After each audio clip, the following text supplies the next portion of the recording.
Je m'appelle Emad, and this is the last French word that I can say. So I'm sorry, I'm switching to English.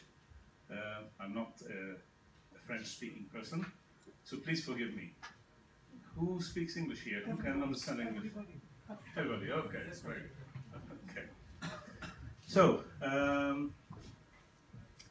we're going to talk basically on the opportunities in Egypt. I will take you through just a couple of slides about the world situation. The global warming is happening, and the Après glacier is really showing what happened to the globe, to the Earth, to the whole of the Earth.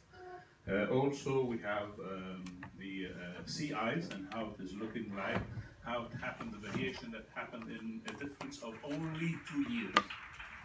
This is the ice close to the North Pole, and this is the difference after 2 years. That is in 2005 and 2007. So, I'm trying to practice a little bit of French. How about that? I'll borrow a map from the Desert Tech people, and they have mentioned what happened to the Earth, or what's happening now is that we are having all these red areas, these are deserts, where we can use to generate power from. And I'm happy because they have put this little blue dot in Egypt. It's anywhere in the world, actually, and this space only, if we utilize all the energy that falls on it, it supplies all the energy needed by the whole world. Only this spot, 300 kilometers by 300 kilometers. So if we manage to utilize all the solar energy that falls on 300 by 300, we have the whole energy that the world needs. I'm referring also to a study that was done by the German aerospace, the DLR. They've done this kind of economic site ranking for the whole of North Africa as part of the deserts in the world, and it's a study that was basically the accumulation of 6 different studies: the population, the water supplies, the solar energy irradiation available, the skills of the population over there, whether they have skilled labor, how skilled they are, what is the level of education, many things that were all placed on top of each other, and they came out with this whole result. The result says, it talks basically about where can we put thermal power station or solar.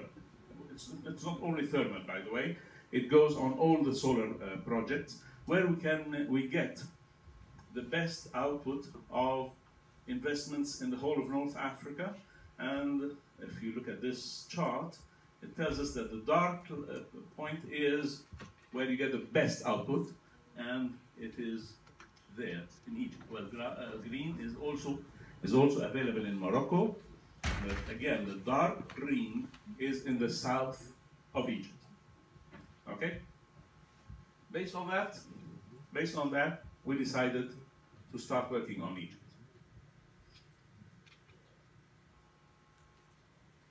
There it is. Egypt has got 3 sources of life. I call them 3 sources of life, actually. The River Nile that has been there, it has been running for ages, and it's making a lot of, or having the main impact on life in Egypt. Okay? The second one would be this area with the red marking on it. This is where there is a lot of wind in Egypt. Wind is a source of power, is a source of electricity, a source of energy, and also the yellow areas that are showing here around the Nile, about 300 kilometers south of Cairo. Okay? I'll leave that, and we will concentrate on this one. This is all the solar energy that falls on Egypt. It's a lot, a lot, a lot. As I previously mentioned, 300 by 300 is good enough for the whole world. 300 kilometers by 300 kilometers. So we have seen quite well how there is a big opportunity for investments in solar energy in Egypt. Let me give you a little bit of an idea of how energy in Egypt is being treated. This is an output or a copy of a report that I receive on a daily basis from the Egyptian Regulatory Authority.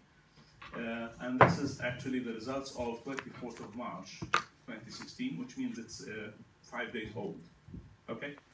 It tells us how or what are the sources of power, or the sources or the fuels, or what really delivers electricity in Egypt.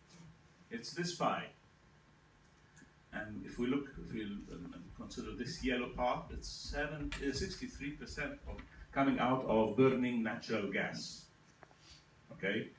That's of course better than burning heavy fuel, the red one.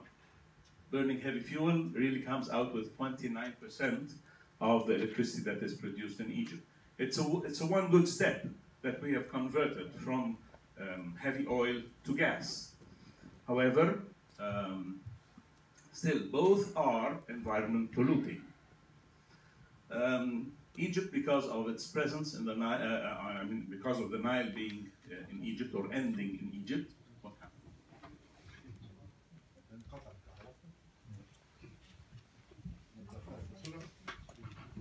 To save energy, that's all.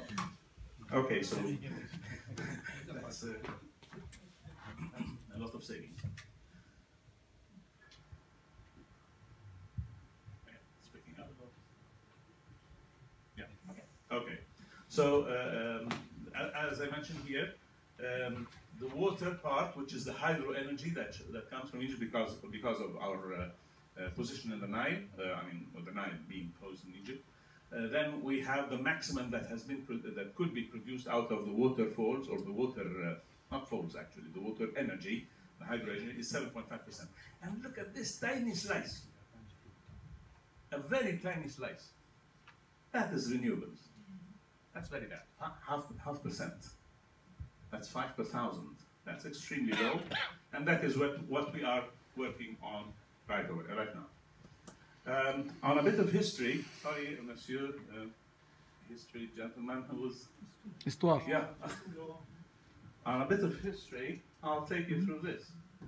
This is the first ever built solar energy power plant in the world. It was built in Egypt 103 years ago. It's not a power plant, actually.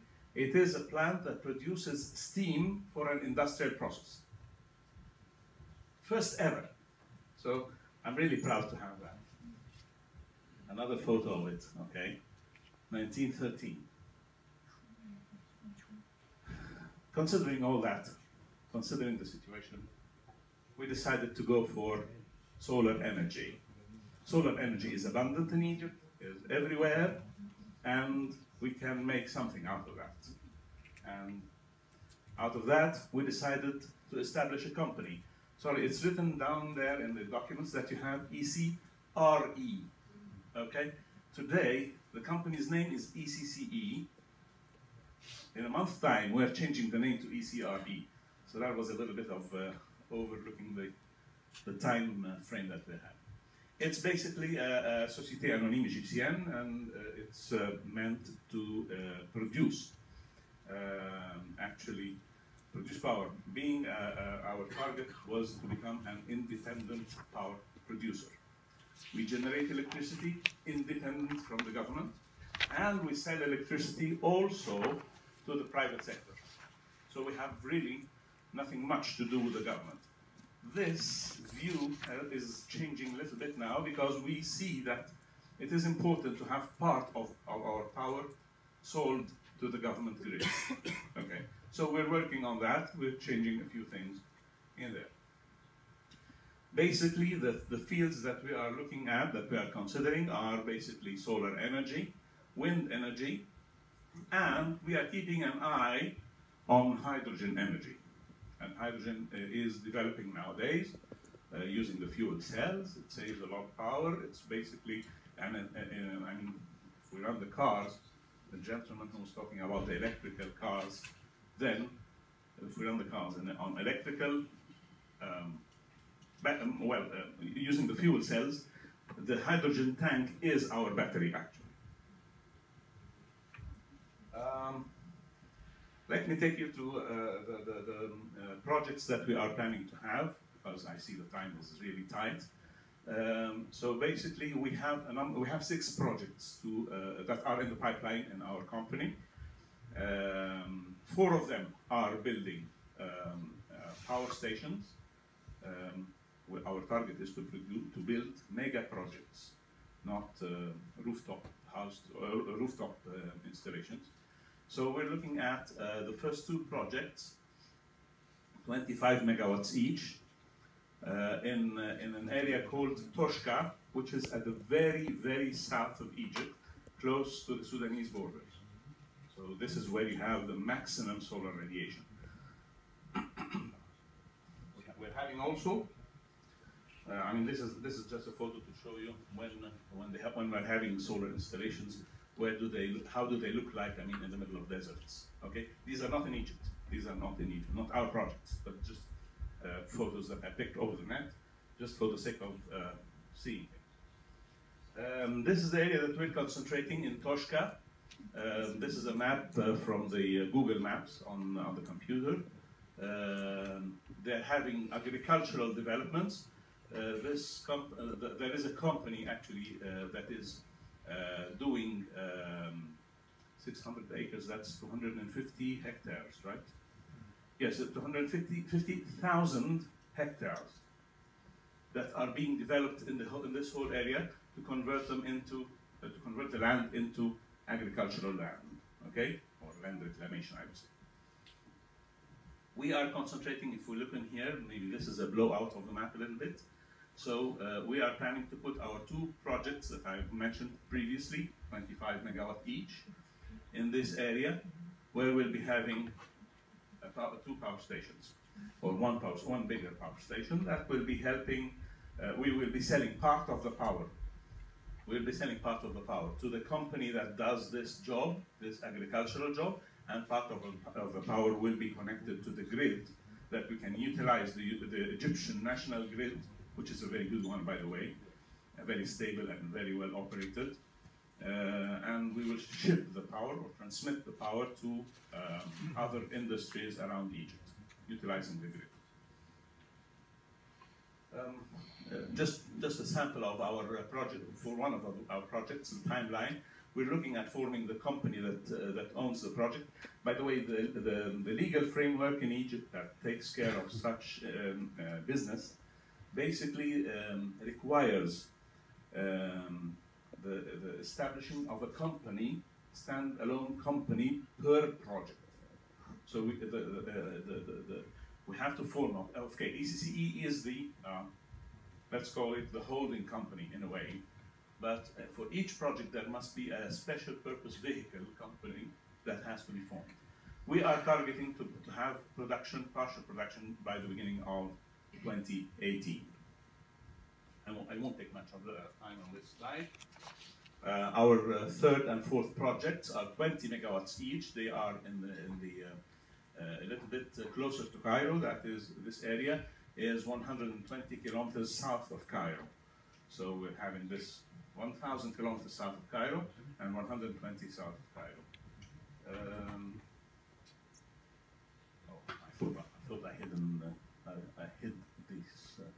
I mean, this is a sample of one of that project in 120 kilometers south of Cairo, and it's an industrial zone with many industries. Here we have a steel manufacturing facility. In here we have 2 cement manufacturing facilities. Somewhere in this area there is a tires manufacturing, rubber tire manufacturing. There is somewhere here marble cutting industry. Oh, sorry. So basically, so we've chosen actually this part in the north because the prevailing wind in Egypt is coming from the north to northwest, and we don't want the pollutants that are coming from these factories to affect our photovoltaic installations. Our target clients are the iron and steel industry and the rubber tires, cement, and land reclamation, as I had previously